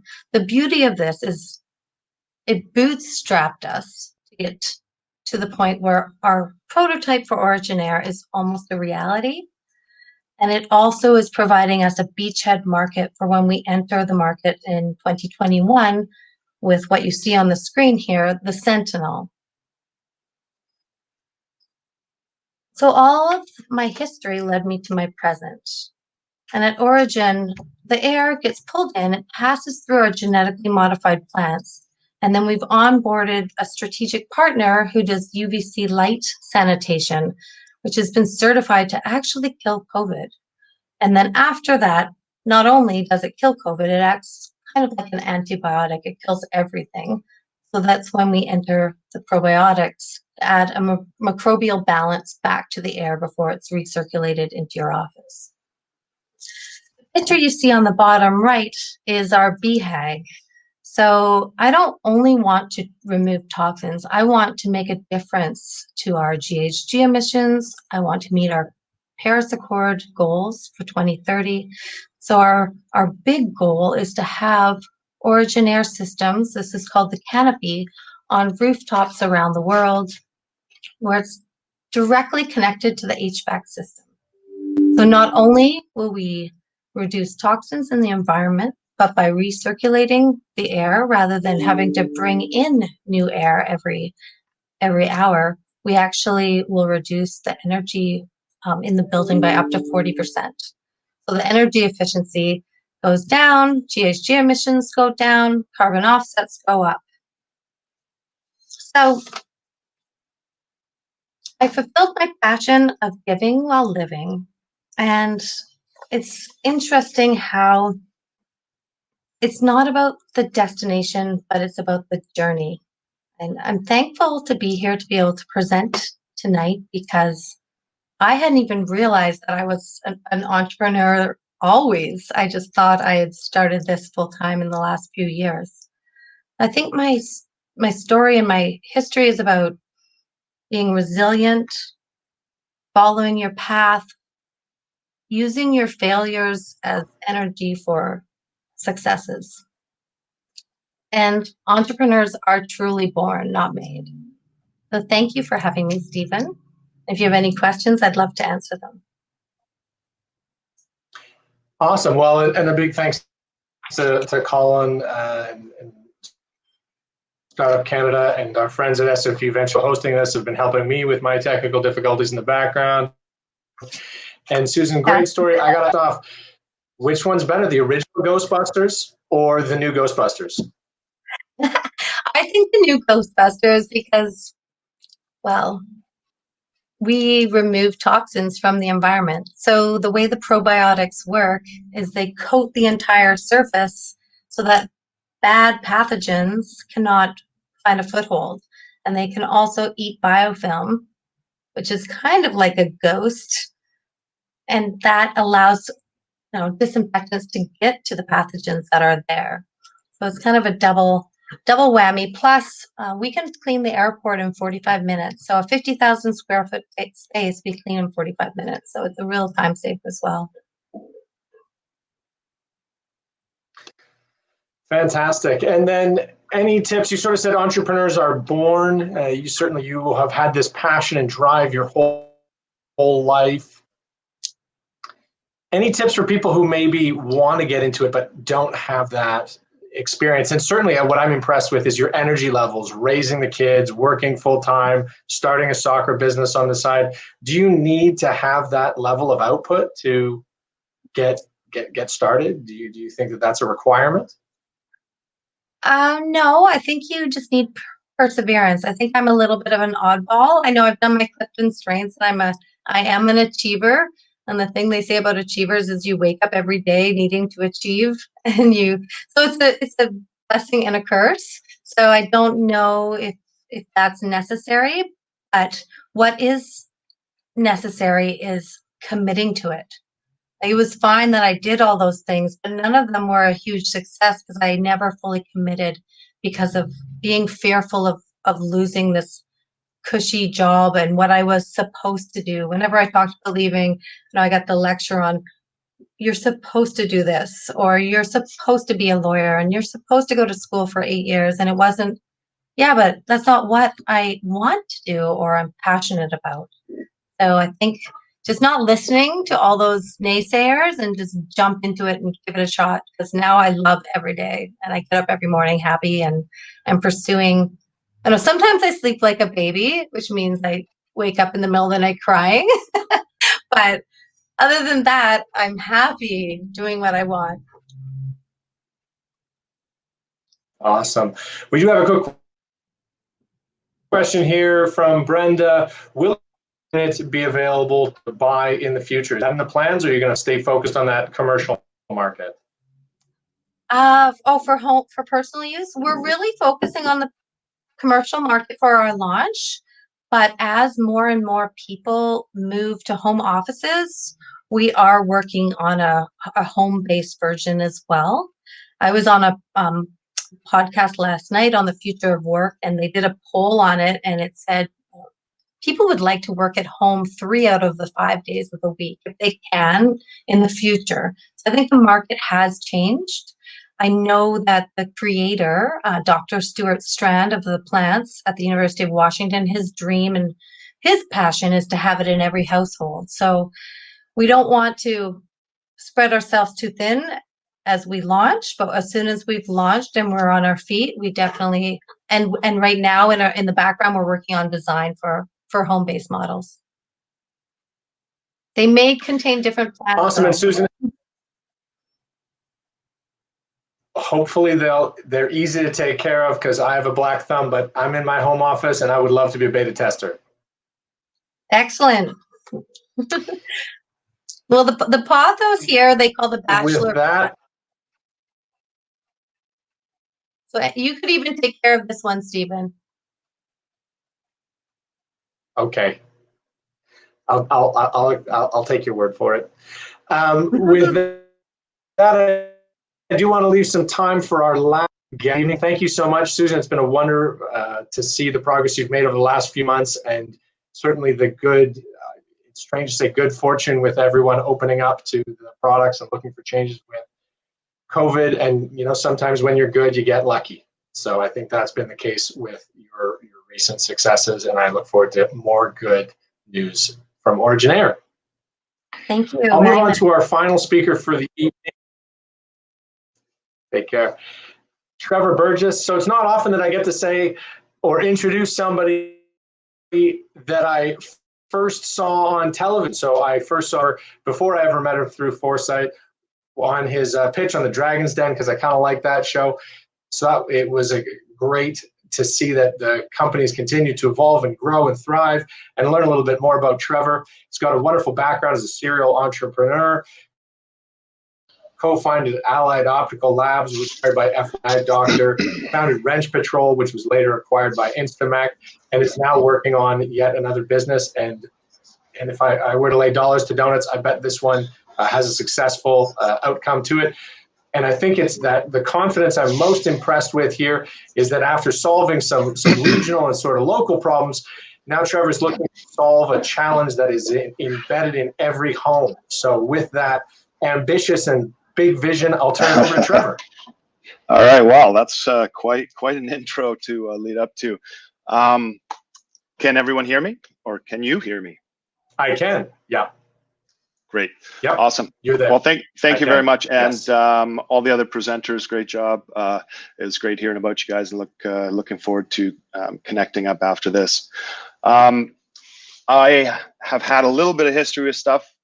Basically, I started out, actually even stepping back here, looking at all the presenters and what they've talked about, there are some underlying similarities, I think, that entrepreneurs do have. It's hard to keep our attention. So this is basically me when I'm on the right with the brown hair, my other brothers there, they all finished as optometrists. I was doing optometry. I was one of those kids in high school that, actually elementary school, I would get all G's on my report card with N's on listening. So I was always very distracted. And in high school, I kind of squeaked out, I think it was an 81% average, just enough to get me into Waterloo. And I was doing kind of pre-med, kind of bachelor science, heading towards optometry also because in our generation, our boomer parents, which are so wonderful, they wanted a good job for us and guided us towards something like that. So we all went towards optometry. However, my oldest brother on the far left there, after his first year of optometry, he said, "Trevor, don't do it.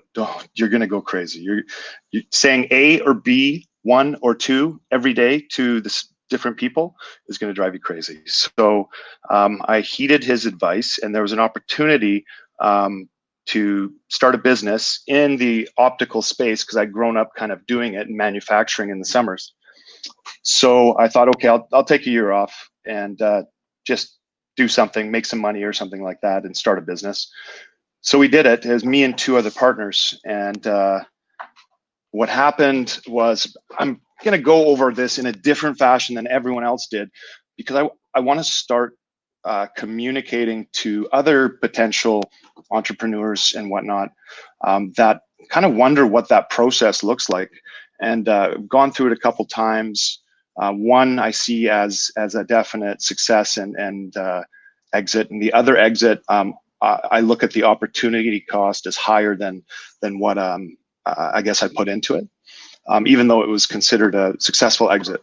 So this company, Allied Optical Labs, we went under the premise that optometry's volume, the retail optometrists are actually all fragmented. So we wanted to unite their buying power because they were getting clobbered by all of the different retailers that were big box, Costco and whatnot. So what we did was we actually went and said, hey, we're starting this company. We're going to unite the volume. We will manufacture it all, boom, and go from there. I have young children also, and they're trying to break in. So what ended up happening was, after 2 years of doing this, I was lucky enough to have 2 very strong founders with me, very big shoulders that they could carry. We all had knowledge and experience in this industry. So by 2005, we'd expanded, added satellite labs for manufacturing, ophthalmic, custom grinding of lenses that get edged into frames. And we would sell these to the optometry offices. And after a while, we expanded even further. In 2007, I was president of the company, and we had 60 employees, many of which I still communicate regularly with today. And then by 2008, we kind of worked together with all our partners, all our customers, and all the optometrists and us decided we would try something very different. And what we did was we actually took all the companies, their individual corporations, and the manufacturing side, and put it all into one and came out with one company. So we vertically integrated the company to create more strength. And that's called FYI Doctors. Actually, Arlene Dickinson sits on the board of FYI Doctors for the last, I think, 6 years or so. So before we merged, my side of it with my partners, we were doing about 10 million in revenue, and then I think today I had checked in, and they're around 25 million on the wholesale side, and it's transfer pricing to the optometry retail offices. But that's called FYI Doctors, and they're going to do just over 400 million, I believe, was the projection for this upcoming year, and right around 400 million for last year. So looking at that post-mortem, it's like, well, what did we do right? What did we do wrong? What were the factors? And this is a really strong indicator of what is really driving this. Like, were we just lucky? Are we just awesome? Do we just work our butts off? Well, there's a lot of factors, obviously, but typically, and seeing a lot of different research on this, timing is the #1 factor. So you have to have the timing. So our timing was very lucky because the industry was going through a very incredible change with the technology that put the power in the hands of the manufacturers versus the brands that previously existed. And we had a strong team to start. I strongly advise anyone that wants to go into the startup realm and begin a company, get at least one additional partner to come in with you that is pot committed. And by pot committed, I simply mean it's a full-time job for them, but preferably 2 or even 3, and make sure they're like-minded in the aspect of their core values. Beyond that, what we was interesting was our business model, but it wasn't the biggest factor, I don't believe. It was certainly a factor, but the other two were much more of a factor. So the second startup, I finished this. I stayed on as president of Allied Labs, which became IANTS, for a year and a half. And that actual company has the largest robotic lab for ophthalmic manufacturing in Canada. I was proud to say that at the time. I can tell you the major reason for true success of any company, any founder, is their team. I am honestly absolutely useless, nothing without my team. My team helps me with ideas. My team carries the weight for me. So I'm absolutely would not got anywhere without assembling these incredible people around me. So what I did right was just simply assembling and finding the right people to make me look good. In 2012, I had just completed an MBA at Cornell and Queens, and from that was with a university friend in Waterloo, Ian Rogers, and we decided from our new venture project, why not come up with this project and turn it into reality and flex our MBA muscle and take it to the next level, even though it's not an industry that we are well versed in.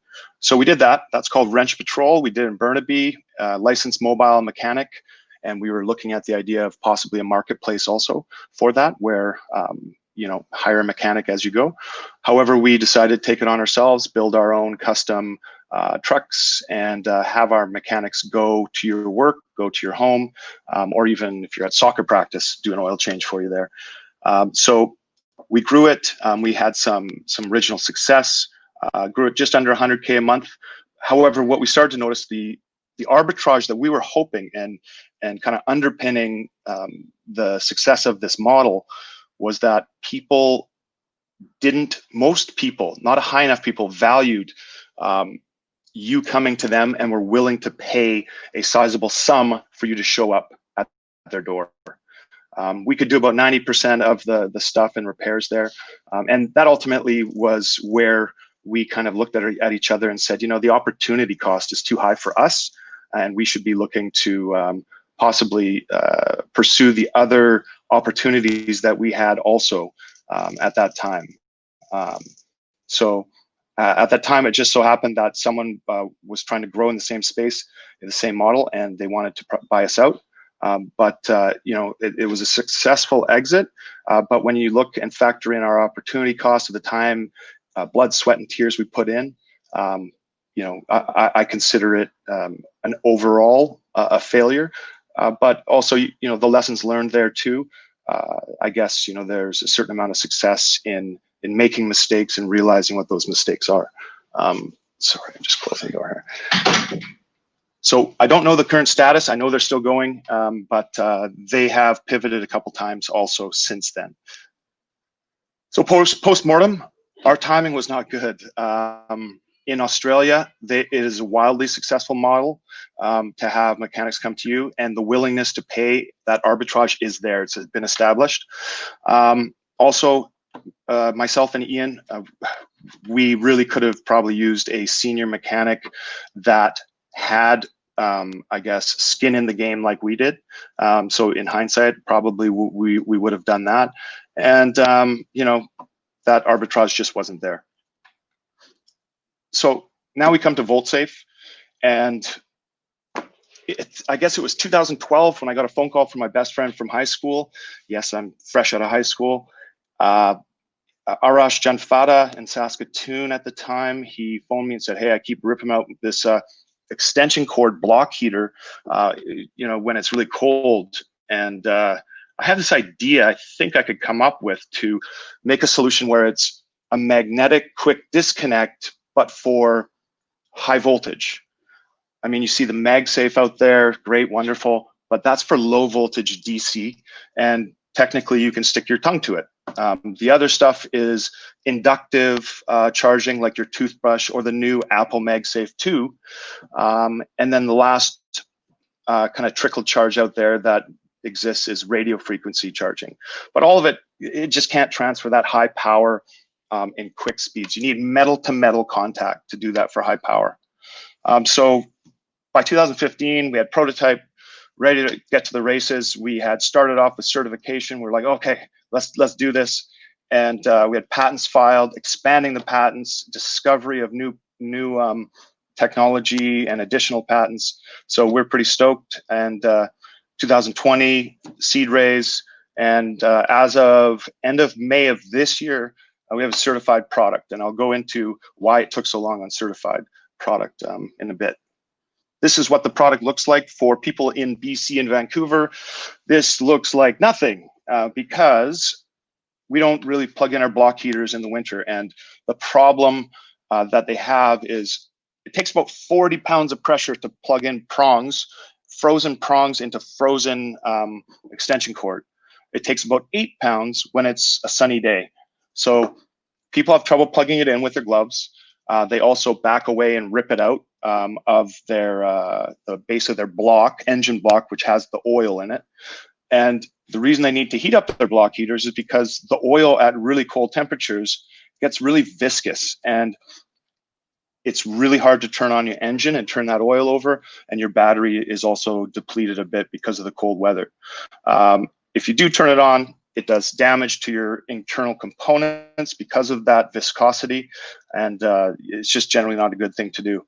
The other issue with that is people go home, at the end of the day, it's cold, they plug in their block heater, so it is heating between 400 and 1250 watts an hour, just heating all night long. You're basically turning on a heat radiator all night outside. So the emissions, essentially the GHG that could happen from just having a proper timer on that would be great, but mechanical timers don't work well, and smart plugs, which is great and helping, typically not designed for outside. So our technology, though, what we basically done is look at all the problems that exist, and now we've all grown up and we're all used to what exists out there. We're kind of numb to prongs being a problem, but there indeed are problems, some more than others. And these are some of them: tripping, trying to plug in over behind furniture or in the dark, being shocked, accidentally touching the metal because it's still exposed. Energy savings, looking for that. That's finally been out for a little while, which is great for the last 5 years. A lot of different things. And now they've got tamper-resistant plugs and stuff. So you look at the history of plugging in around the world, and 1904, great, wonderful. 1879, Thomas Edison manages to bring DC current into our homes. You have the first patent. You add the prong, the ground plug in 1962, and then now we've got these wonderful tamper-resistant sliders that could drive anyone crazy because you have to directly aim it perfectly. Then they've got kind of some attempts to fix the problem that is essentially caused by prongs going into outlets. So you've got, ground fault circuit interrupters, arc fault circuit interrupters, because when you think about it, outlets, they're always live, and you go to plug into those outlets and there's a spark that happens every single time on the way in and on the way out, because one side is live, one side isn't. It jumps the air gap and you get a little spark right before it touches. So why don't we just create a MagSafe for, I don't know, for high voltage? Well, the original MagSafe, you could essentially touch your tongue to it, and it wasn't above 20 volts. So it just gives you a tingle, but of course 120 would tingle a lot harder. So we cannot do that. That's why it's not allowed. And when you look at the actual standard outlet, it's always live, but it just has recessed metal, and you just kind of quite can't access it, but kids do with stuff and whatnot. So ours, we thought, okay, well, why not create an electricity gate? So we still have exposed metal that we can touch, but it's always off and only turns on if we have some sort of fingerprint-like protocol that never can fail. So that's what we looked at. In fact, what we did was we essentially, our whole team took the components and technological advances, ingredients per se, of what's available today, And we kind of pretended we went back to 1879 and, okay, how would we build the perfect plug if it was 1879, but we have all this cool stuff, cool technology? And this was the result. I mean, prongs were done in the second industrial revolution, whereas we're entering the fourth right now. So it's a quick disconnect. It just has the adapter plugs there. It switches automatically from 50, 60 hertz. Anywhere around the world, it would be universal. So you could essentially take this plug out of the wall in Canada, install it in a wall in China, and as long as you just take this cheap, this inexpensive adapter piece and just have the right prongs, it's really inexpensive, around the 10, 20 cent mark, you'd be able to actually connect it and it would deliver 240 volts for you. So universal mains is very nice. It's also friendly to users of all kinds, being able to magnetically connect and then just pull the cord off and it magnetically releases. And by nature, our product, its MVP is a smart plug, because all that technology is in there. It has all the same type of components plus a little bit of extra.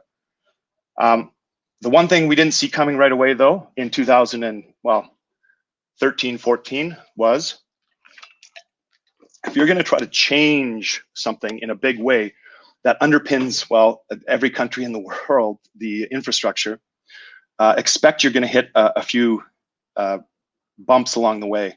And we hit that in the way of certification. So certification rules, CSA, UL, CSA is for Canada, UL is for the US. Think of them as the little Bibles of electrical and safety. And in it, there was no written standard that would allow for us to have exposed contacts. So us saying, hey, no, you can have metal exposed for 120 volts. There's nothing written in there. So we had to pave the way to change the standards so that we could even be allowed. And our technology itself, though, when evaluated by the certification standards and bodies, passes a SIL 3 rating, which is a safety integrity level of 3. And what that means is it's kind of almost at the same level as aerospace redundancy and failure rates.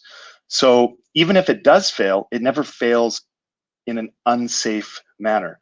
And it does have redundancies actually in case something goes wrong inside the plug. So that's just the kind of the safety and simplicity around that. And, but if you do get past that, which we are now past, it took us 5.5 years, the sweet in life is never as sweet without the bitter. I mean, the stories we've heard tonight, you need context. So jumping those hurdles, getting through those hurdles are so critical. And then you might find that you are in an entirely unique industry that is wide open, that hasn't changed in forever. So a little history there. It kind of shows kind of some of the steps and everything we've kind of gone through from a basic sense, patents, partnerships. We joined Foresight, I believe, almost 2 years ago now, and they've been phenomenal. It's been great to work with. I love their process, and looking forward to a lot of new and more wonderful things. And just as the overall thing, when you actually evaluate Voltsafe, I'd say our timing right now is actually perfect, because Internet of Everything, clean tech, smart home, energy management, all of this, our plugs do power metering and allow the user to control using an app in their home and whatnot. So, and then when you get into looking at the realm of where our product can go, our technology and the patents around it, which we look to license and also build out certain verticals, ultimately are able to go within every country. Anything with prongs that is high voltage, meaning anything typically above 30 volts, can be done with our technology, and it'll be always off. And the last cool thing that our technology can do, also with its fingerprint-like technology, is it can actually deliver DC current from the face of the outlet without needing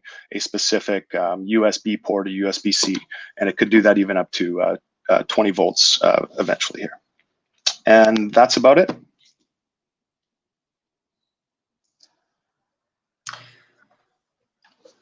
Awesome, Trevor. Thank you so much for that introduction, both to what Voltsafe is, as well as that great kind of recap on the two previous ventures that you were involved in, and kind of walking through your insider's view of what went wrong and what went right. That was a very good dissection of it.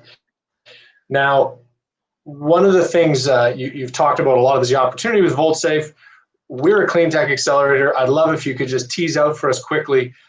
You've mentioned that they're smart plugs. You've mentioned that they're safer. I know the safety is probably the big problem there, but what happens if you install these in all the homes? What happens if you install these even on all the block heaters in in the prairies in Alberta and Saskatchewan? What's the potential environmental positive impact? Yeah, so making this move, as well as obviously the city. I purposely left that until now.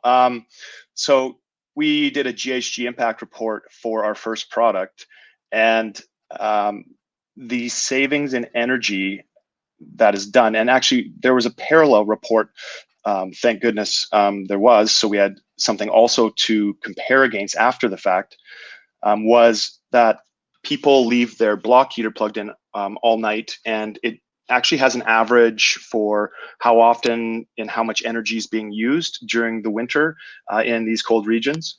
And just for scope, about 274 kilograms of CO2 would be saved by one plug in one season. And to the user, there's a lot of energy savings in energy management. And that energy savings for the average user in 1 year is typically, depending on how much wattage their vehicle is, would be in the range of $70 to $130 just for that average user. And the cost of the product is $139.99. So, and then, when you get into kind of home or other applications, that's where it gets real fun, because you see a lot of products out there that are great products, but they're at the panel level for power metering. And they use this thing called reverse Fourier analysis, which is great. However, the user of a smart home is not able to control at a plug level and see granularity at a plug level, because it's trying to predict what is down that 15 amp line and what signatures are being used. So real true energy management as we move forward in your home, the user needs to have intelligent information that the user can act on, and or incorporate AI into the solution. So that's something we're already well on our way to, and that's more the fun stuff. And we even have an extra layer of security that we're able to add, because our plugs are able to, I guess, communicate over power line. So in your house, if you're like, oh, the Wi-Fi spot in my bedroom is crappy, and I'm downstairs in the basement watching TV, but I think I left of course, my hair's feeling extra today, so I left the curling iron on upstairs, and I need to turn that off. So the Wi-Fi doesn't reach, so the IoT device can't be turned off that way. But with our technology, you're able to do it over power line, and you just press the button, and it communicates over power line automatically and shuts it off. So the possibilities are a lot of fun. We're really excited. But I do have to point out that, again, all of this, our team that has been assembled, Sanad Arida, we've got Scott, we've got Yusuf, all these team members are phenomenal. And these guys live at our place. I don't even set hours for them. So it's the culture we've created here is so fun, and everyone's so passionate about everything we're doing. So we're excited to start showing the product in stores, I guess. Awesome, and congratulations on that UL CSA certification. I know that was a massive hurdle to overcome, and showing the patience and the perseverance to stick with that. I think we're a little bit over time here, so I'll welcome Colin back on to share his final thoughts. And Trevor, again, an amazing story to date, and look forward to the next chapter. Yes, me too, and I'm just excited to have such a great team that makes it all possible. So while Colin warms up here, I'll say thank you again to all the clean tech companies that make Foresight a great place.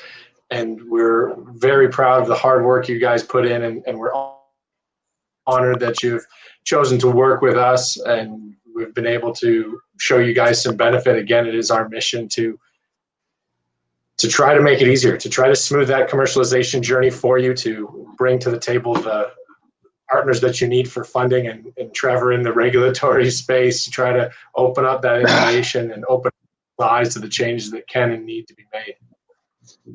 Yeah, and for all the entrepreneurs out there that or people that want to get into that space of giving a shot themselves, surround yourself with people smarter than you. Wherever possible, surround yourself with people that have the same core values as you. Never, allow those to change in a negative way, and surround yourself with people that say no, that are willing to say no to you. That's how it gets better. So we do have everybody on. Everybody just smile for a sec, because I got to take a screenshot here of these happy people here. Taylor, your hair looks fantastic. Don't worry about that. You're all good, buddy. All right, hang on. There we go. Jason, your hair looks amazing too, by the way. There we go. Well, now that we're all here, see, we had it strong here. We got here. So I just want to say a couple of things in closing here. This has been amazing. What all 5 of you have provided tonight, this engaging, diverse storytelling, is exactly why we created Can Startup Stories. So you nailed it. So this is perfect, right? It's not about a pitch competition.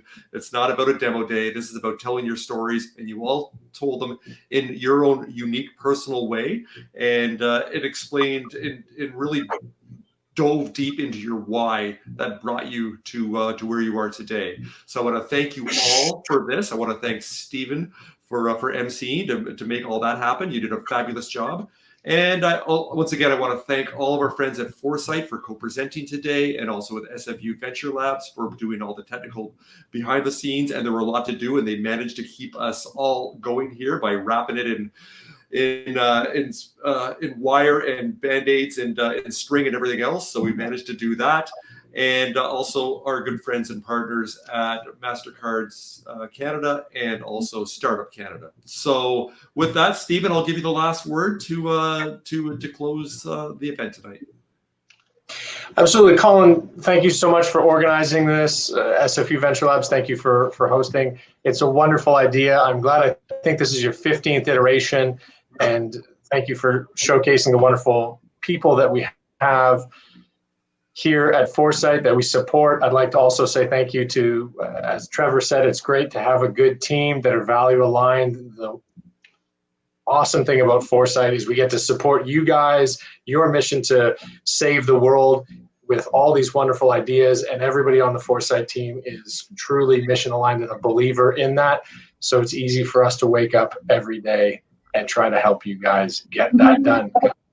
Know how hard it is. Yeah, being an entrepreneur. Awesome. It is. So I'll say one final thing to close here, and that is I want to thank also all the attendees. I believe we had over 100 people signed up for this from all over the country. The fact we have national reach with this, with our channel partners here, to make sure this is a national event. And everybody out there that are attendees, you could have done 1,000 different things today and decided to be with us. So I thank you with gratitude. All 5 speakers have expressed gratitude today for their journey and for who's helped them, including Foresight. And I want to express my gratitude also to everyone for joining us here this evening. And if you did enjoy this version of Can Startup Stories, next month we'll be celebrating Indigenous entrepreneurs, social impact entrepreneurs in December, and then for the 2nd year in a row in January, we will be have our event, which is raising mental health awareness for entrepreneurs, which is something that's very close to my heart also. So with that, I want to say good night to everybody, and thank you so much again for attending Can Startup Stories. All right, everyone. Thank you. Thank you, Colin. Thank you, Stephen. Bye-bye. Bye. Thank you all.